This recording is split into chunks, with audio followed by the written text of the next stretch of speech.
আর কোরআনটা কার? আল্লাহর কোরআন পড়বেন না, বুঝবেন না, আল্লাহর জান্নাতে যাবেন, এটা বড় কঠিন। যদি ঈমান বাঁচাতে চান, আলেমদের মুখে শুনতে হবে, ওয়াজ শুনতে হবে, সব ঠিক আছে, মশলা শুনতে হবে, কিন্তু সাথে সাথে একটা কাজ করতে হবে, সেটা হলো আল্লাহর কোরআন পড়তে হবে। কথা বোঝেননি? কোরআন না পড়ার কারণে হুজুরেরা আমাদের একবার এই কান ধরে টানে, আর একবার এই কান ধরে টানে, যে যা বলে আমরা দৌড়াই। আল্লাহ তাআলা কোরআনের প্রথম আয়াতে প্রথম কথা কি নাজিল করেন? ইকরা ইকরা বিসমি রাব্বিকাল্লাযী খালাক। ইকরা মানে শোনো, ঠিক না? পড়ো। আমরা কি পড়ে মুসলমান না শুনে মুসলমান? আল্লাহ বললেন পড়ে মুসলমান হও, পড়ো পড়ো পড়ো। আমরা মারা যাওয়ার পরে ফেরেশতারা আমাদের তিনটে প্রশ্ন করবে, জানেন তো? মার রব্বুকা ওমা দীনুকা ওমান নাবিয়ুক।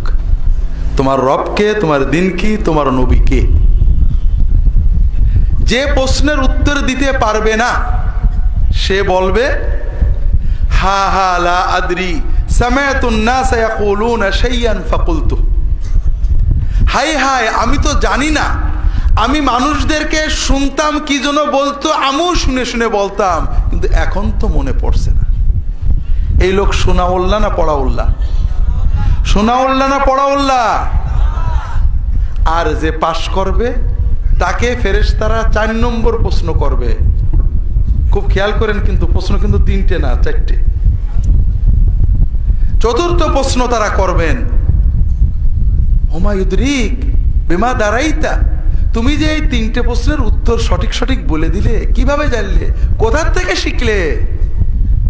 ওই ব্যক্তি উত্তর দেবে, কি উত্তর দেবে? রাসূল সাল্লাল্লাহু আলাইহি ওয়াসাল্লাম বলে দিয়েছেন, ক্বারাআতু কিতাবাল্লাহ ওয়া সাদ্দাকতু আয়াতিহি ওয়া সাদ্দাকতু রাসূলাল্লাহ। আমি আল্লাহর কিতাব পড়েছিলাম, ক্বারাআতু পড়েছিলাম, আল্লাহর কিতাবের ভিতরে আল্লাহ আয়াতগুলোতে যা যা বলেছেন আমি সত্য বলে বিশ্বাস করেছিলাম, অর্থাৎ পড়েছিলাম, বুঝেছিলাম, আল্লাহ যা যা বলেছে সত্য বলে মেনে নিয়েছিলাম। অন্য রিওয়ায়াতে আল্লাহর নবীর কথাগুলোকে সত্য বলে মেনে নিয়েছিলাম, এই জন্য আমি উত্তর দিতে পেরেছি। এ লোক পড়াউল্লাহ না শোনাউল্লাহ? এ লোক পড়াউল্লাহ না শোনাউল্লাহ?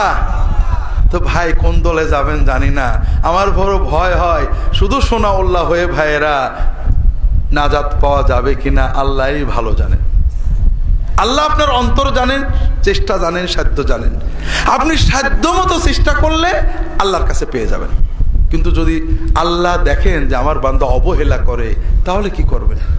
হাজরিন, আল্লাহর দিন খুব সহজ। আমি লম্বা করতে পারবো না, অনেকগুলো বিষয় রয়েছে, শুধু একটুই বলবো ভাইরা, আমি আপনাদেরকে আমার লেখা বই পড়তে বলছি না। কার বই পড়তে বলছি? সবার ব্যাপারে মতভেদ আছে, কোরআনের ব্যাপারে মতভেদ আছে। কোরআন আমরা পড়ি না, কোরআন সহি পড়া শিখবেন, শুধু তেলাওয়াত করবেন না, তরজমাও পড়বেন। কোরআনের আরবি বুঝে কোরআন বোঝাটাই হলো উচিত। যখন আরবি জানবেন না, কোনো ভালো আলেমের কাছে যে দর্শে কোরআন শিখবেন, অথবা কোনো ভালো আলেমের অনুবাদ, তরজমা, তফসির নিয়ে পড়ে পড়ে পড়ে পড়ে কোরআনের অর্থ বোঝার চেষ্টা করবেন। বুঝতে পেরেছেন তো? আল্লাহ কোরআন কারিমে বলেছেন, আল্লাযীনা আতাইনাহুমুল কিতাবা ইয়াতলুনাহু হাক্কা তিলাওয়াতিহি উলাইকা ইউমিনুনা বিহি। যাদেরকে আমি কিতাব দিয়েছি তারা এই কিতাব হক তেলাওয়াত করে। হক তেলাওয়াত অর্থ হাদিস শরীফে এসেছে, বুঝে তেলাওয়াত করে, হৃদয় দিয়ে অনুভব করে তেলাওয়াত করে। আল্লাহ তাআলা বলছেন এরাই হলো সত্যিকারের ঈমানদার। কথা বোঝেননি? তাহলে কোরআনের হক তেলাওয়াত মানে বুঝে তেলাওয়াত করা, আর না বুঝে তেলাওয়াত করা তাহলে কি তেলাওয়াত? হাই হাই, কথা বলেন না কেন? না বুঝে তেলাওয়াত করা কি তেলাওয়াত? না হক তেলাওয়াত। বুঝে তেলাওয়াত যদি হক তেলাওয়াত হয়, তাহলে না বুঝে তেলাওয়াত না হক তেলাওয়াত। তারপরও আপনি সাধ্যের ভিতরে চেষ্টা করেছেন, বোঝেননি, আল্লাহ আপনাকে পুরো সওয়াব দেবে। কিন্তু আপনি চেষ্টা করেননি, তাহলে তো মুশকিল। একজন মানুষ আমার কাছে আসছে, হুজুর আমি রিক্সা চালাই, গরিব মানুষ, জামা টামা থাকে না, টুপি থাকে না, নামাজ রুখতে হয়, টুপি ছাড়া জামা ছাড়া নামাজ পড়লে কি হবে? আমি কি বলবো ভাই? হবে। ওই লোকটা বললো আলহামদুলিল্লাহ, জীবনেও আর টুপিও কিনবো না, জামাও কিনবো না। এইবার কি হলো? এটা কিন্তু ঠিক হলো না। আপনি কোরআন বোঝেন না, আপনি পড়বেন না, পড়বেন, আপনি চেষ্টা করেছেন, আপনার সাধ্যের ভিতরে যতটুকু করেছেন ওটাই হবে। কিন্তু যদি আপনি না বুঝে পড়াটাকেই পূর্ণ পড়া মনে করেন, জীবনে আর বুঝবই না, তাহলে তো আল্লাহকে ধরা খেয়ে যাবেন ভাইরা। আমরা অনেকে ওলামায়ে কেরামু কোরআন বুঝে পড়াকে ভয় পান, কোরআন বুঝে পড়ে ভুল শেখে কিনা হাজরিন। অনেকে বলেন কোরআনের তফসির পড়তে 19 রকম এলেম লাগে। শুনেছেন নাকি এরকম কথা? শুনেছেন?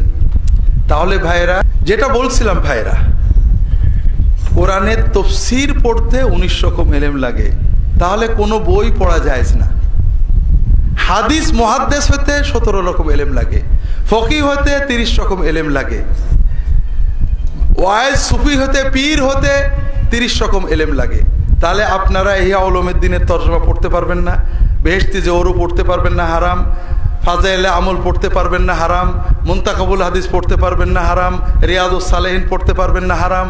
যদি তফসির করা আর তফসির পড়া এক হয়, তাহলে সব বই পড়াই তো আরাম হয়ে যাবে। কথা বোঝেননি?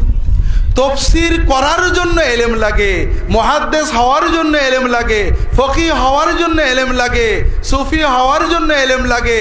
কিন্তু তাসাউফের বই লিখতে, লেখা বই পড়ার জন্য, হাদিসের লেখা বই পড়ার জন্য, আমলের লেখা বই পড়ার জন্য, ফেকার লেখা বই পড়ার জন্য কোনো এলেমই লাগে না। না এলেম আলাদের জন্যই তো বইগুলো লেখা হয়। কথা বুঝতে পারেননি? বড় কষ্ট লাগে ভাইরা, আমরা মানুষদেরকে কোরআন থেকে সরিয়ে নিতে চাই। এর কারণ অন্য কিছু না।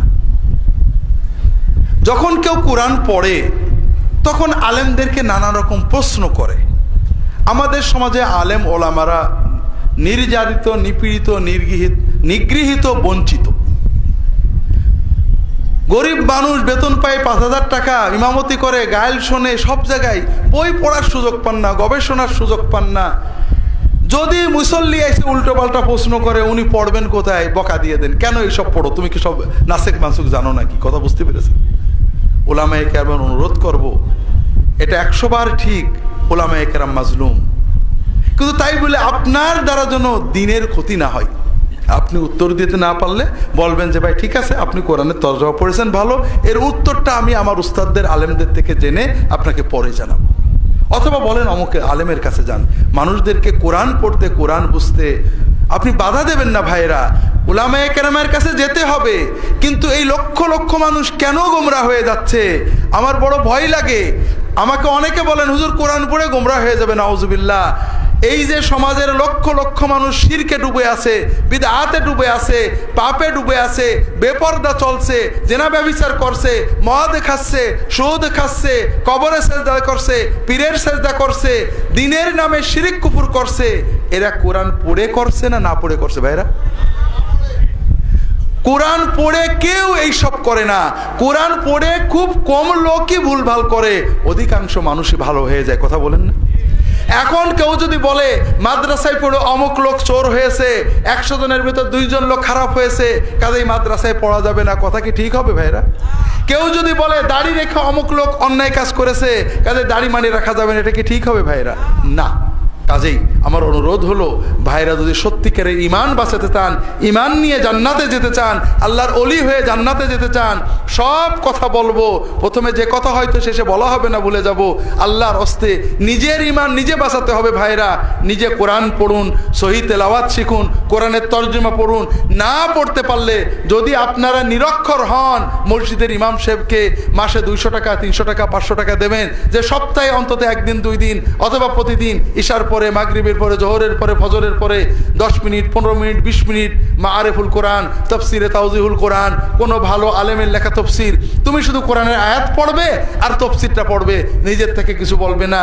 বাইরে একটু দেখেন না, একবার দুইবার কোরআন তর্জমা পড়ুন অথবা শুনুন, দেখবেন ঈমান পাল্টে গেছে, তাকওয়ায় আপনার অন্তর লাল হয়ে গিয়েছে, রঙিন হয়ে গিয়েছে, আল্লাহর বেলায়েত আপনি এমনিই পেয়ে যাবেন।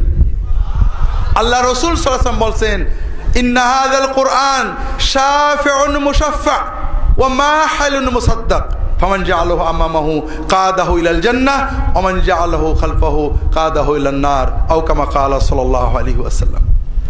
এই কোরআন যার জন্য শাফাত করবে আল্লাহ তার শাফাত শুনবেনই, আর যার বিরুদ্ধে বিবাদী হবে তার আর রক্ষা নেই। কেউ যদি এই কোরআনকে সামনে রাখে, কোরআনের তালেবে ইলম হয়, কোরআনের মুরিদ হয়ে যায়, কোরআনের অনুসারী হয়ে যায়, এই কোরআন তাকে জান্নাতে নিয়ে যাবেই।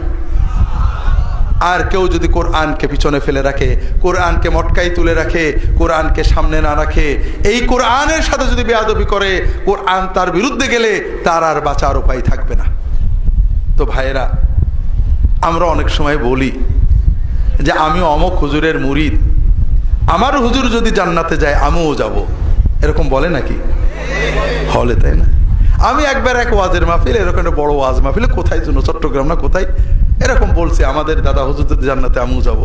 এই কোণে এক যুবক বসেছিল, সে ছোট্ট করে বলছে, হুজুর আপনার দাদা হুজুর জান্নাতে গেছে, দেখে আইছেন তো? কথা বোঝেননি? অমক হুজুর, অমক পীর, অমক মৌলানা, অমক মুর্শিদ জান্নাতে গেছে, দেখে আসছেন নাকি? কি করে বললেন? ইমাম আবু হানিফা রাহমাতুল্লাহ আলাইহি তার লেখা ফিকহুল আকবর বইটার অনুবাদ এবং ব্যাখ্যা এখানে পাবেন। তিনি তার এই ফিকহুল আকবর বইয়ে এবং ইমাম তাহাবি রাহমাতুল্লাহ আলাইহি তার আল আকিদা তাহাবিয়া বইয়ে স্পষ্ট লিখেছেন, যার নাম কোরআনে নেই অথবা যার নাম কোনো হাদিসে স্পষ্ট নেই, কোরআন বা হাদিসে যাকে জান্নাতি বলে, আল্লাহর ওলি বলে সাক্ষ্য দেওয়া হয়নি, এই রকম কোনো মানুষকে